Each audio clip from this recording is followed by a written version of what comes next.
E aí, meu chapa, tudo bem? Eu acho que o jogo que mais me afetou psicologicamente foi o Beginner's Guide. Quando eu terminei esse jogo pela primeira vez, eu fiquei numa depressão e numa crise existencial por 1 ou 2 meses, talvez até mais. Esse jogo ele foi criado pelo cara que fez o Stanley Parable, que é um jogo bem criativo e inteligente. E no caso do Beginner's Guide, ele também segue o mesmo estilo do Stanley Parable, só que ele é muito mais forte emocionalmente. A pegada emocional dele é muito pesada. Ele mostra você testando uns jogos, né, que foram criados por um desenvolvedor genial, enquanto o narrador do jogo ele vai te conduzindo, igual acontece no Stanley Parable. Só que a diferença do Stanley Parable é que nesse daqui você não define a história dependendo das suas ações, mas é como se você estivesse ouvindo uma história em primeiro lugar. Você estivesse jogando esses jogos desse desenvolvedor genial e vendo cada uma das ideias dele e curtindo isso junto com o narrador. Inclusive, tem um jogo desses daí que eu achei incrível, que é tipo assim, você não consegue andar pra frente, você só consegue andar de costas. E então você tem que progredir no jogo andando de costas. E eu achei interessante a ligação que o cara fez, né, que o narrador fez com a vida real, porque a vida é assim, a gente sempre tá andando de costas, porque você não tem como ver o que tá à sua frente, mas você sempre vê o que passou. Então, quando o criador do jogo fez esse minigame, né, onde você só consegue andar de costas, ele queria representar isso, que você não tem como ter acesso ao que vai vir ali no futuro. Você pode até ter ideia do que vai acontecer. Se você está num corredor, você imagina que esse corredor vai continuar por algum tempo, mas você nunca vai ter certeza quando vai ter uma curva, quando vai ter uma ponte ou quando vai ter um buraco. Então, o futuro é totalmente incerto e muitas vezes a gente acaba se ferindo e se machucando por causa disso. E isso foi algo que você vê bem no começo do jogo, que me marcou demais, que foi uma coisa que me fez pensar muito na vida, foi algo que me deu um grande choque de realidade.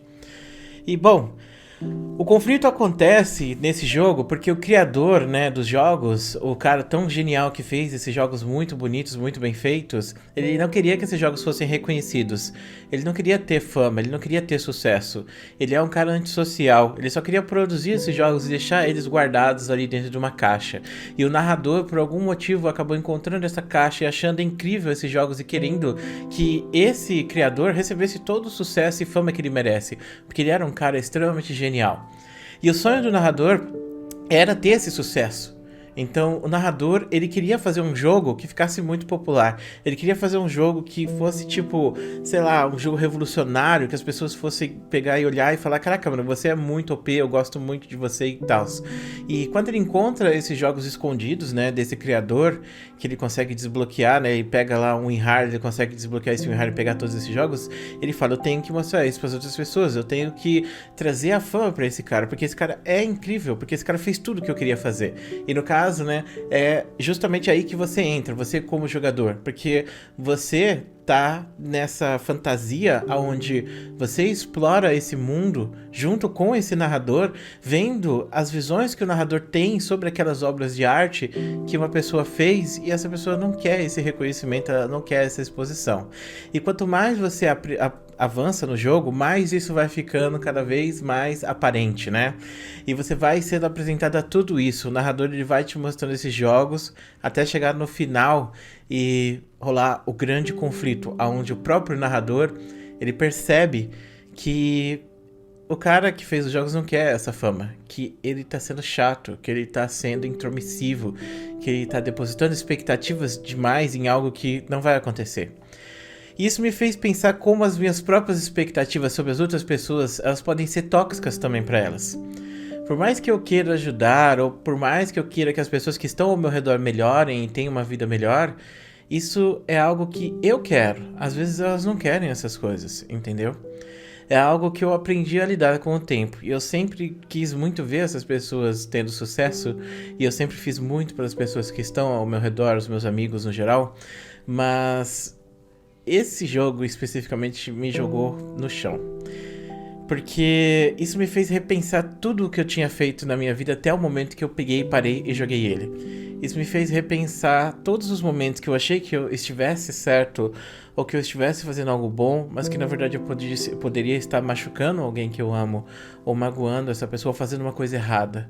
Então, aí eu lembrei daquela frase, né, que o inferno, ele tá cheio de boas intenções, porque às vezes a sua boa intenção, na verdade, não é uma coisa que vai melhorar a vida daquela pessoa, muito pelo contrário.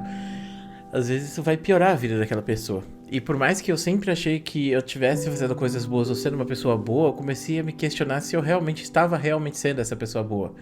Bom, eu gosto muito de ver as pessoas evoluindo e ganhando coisas ao meu redor, mas eu tenho muito cuidado agora, né, pra não deixar que essas expectativas elas se tornem uma prisão, porque eu quero ter sucesso. E por isso, inclusive, eu parei de fazer coach. Antigamente eu era coach de League of Legends. Eu senti que as minhas expectativas elas estavam além dos interesses das pessoas que queriam receber o coach. As pessoas elas vinham e elas acreditavam que eu era muito bom.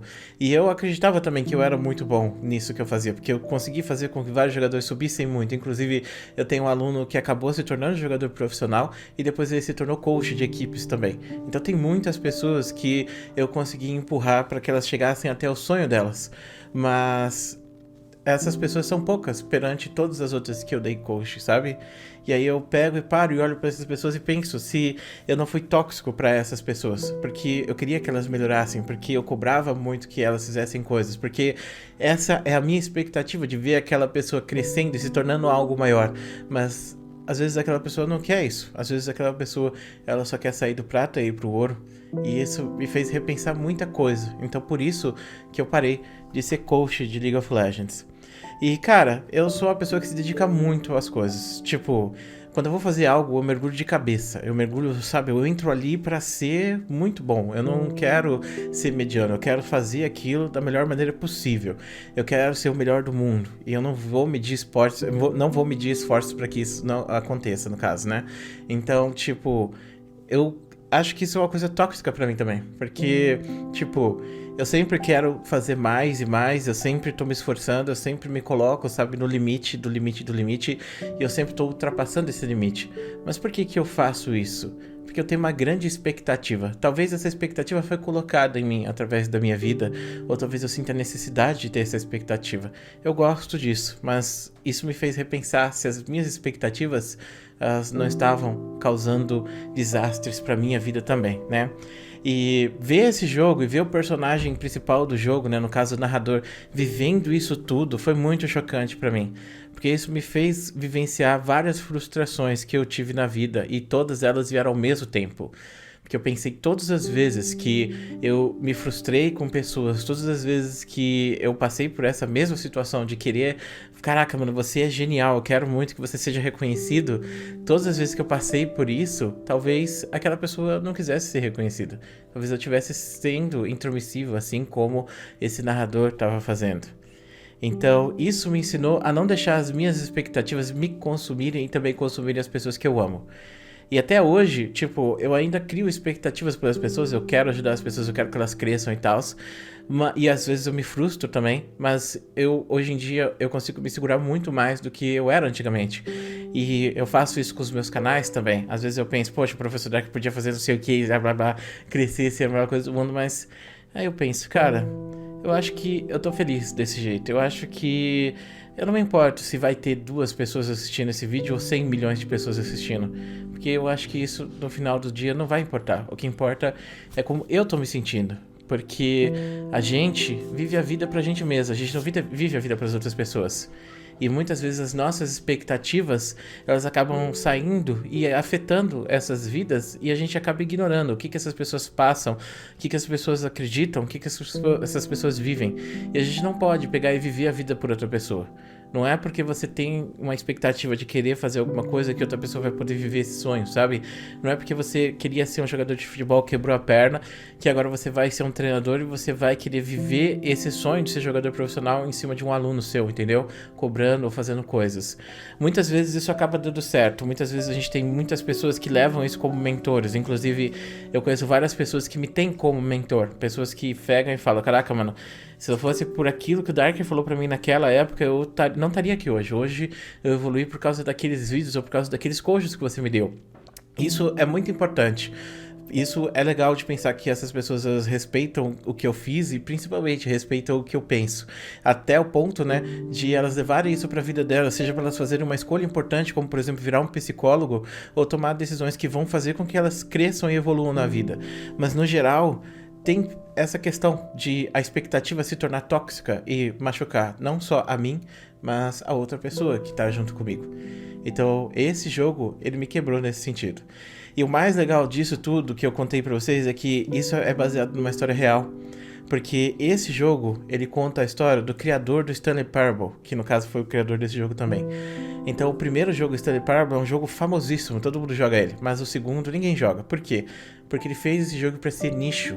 Porque esse jogo é um desabafo dele. De como ele se sentiu por criar um jogo que ele achou que ia ser legal e receber tanto assédio da mídia. Porque ele criou aquele jogo porque ele se divertia em fazer jogos, porque ele queria criar algo diferente. E as pessoas compraram a ideia dele de uma forma que tava todo mundo esperando que ele fizesse uma continuação, ou todo mundo na expectativa de que ele fizesse uma segunda Stanley Parable, entendeu? Mas no final das contas o que a gente teve foi o Beginner's Guide, que foi um jogo que não agradou muitas pessoas e ficou muito, muito underground.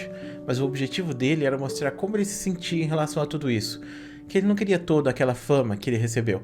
Que ele só queria ter feito o jogo dele. E que agora essa expectativa que colocavam em cima dele era tóxica pra ele. Que se tornou tóxico pra ele produzir a coisa que ele mais ama no mundo, que é criar um jogo de videogame. Porque ele fica pensando, será que eu vou conseguir fazer que seja tão bom quanto o meu primeiro? E isso foi o mais incrível desse jogo. Esse realmente é um jogo que todo mundo precisa jogar se você gosta de jogos que têm grandes narrativas ou pensamentos e essas reflexões. Você precisa jogar esse jogo porque ele provavelmente vai te fazer refletir. Agora, se você gosta de jogo parado, aliás, se você não gosta de jogo parado, se você gosta de jogo de ação, não pega esse jogo porque esse jogo é uma simples narrativa. Você simplesmente joga, faz algumas missões simples de caminhar para o lado, para o outro e ouve as histórias. Porque na imaginação desse jogo, você tá ali como se fosse um espectador, assim como o próprio narrador. Então é como se eu te chamasse aqui para você ver um jogo que eu conheci. Por exemplo, aquele jogo do Candidatos. Eu coloco você aqui para jogar e eu vou conversando com você sobre ele. É exatamente essa a pegada do jogo. E isso é incrível.